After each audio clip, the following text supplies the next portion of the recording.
এই কয়েকদিন ধরে আমাদের জীবনটা যেন বরফ আর ঠান্ডাকে ঘিরেই ঘুরছে। Every morning we wake up to frosty grass, icy road and freezing temperature. আর রাতে ঘুমাতে যাওয়ার আগেও ঠান্ডার অনুভূতি যেন আরো বেড়ে যায়।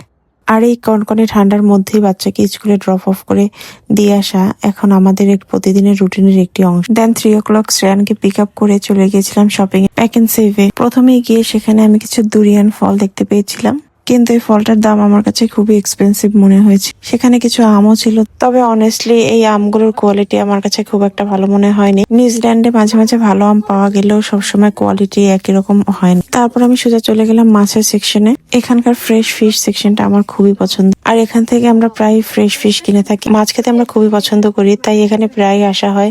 আজ একটি বিশাল বড় টুনা ফিশ দেখতে পেলাম, যা সত্যি নজর কেড়ে নিয়েছে।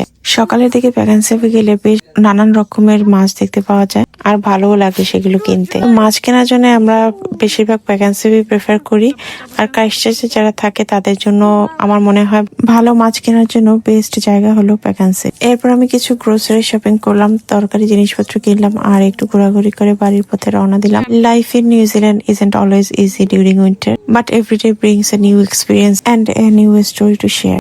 ধন্যবাদ সবাইকে আমাদের আজকের ব্লগটি দেখার জন্য। Stay warm, stay happy. দেখা হবে পরের ব্লগে।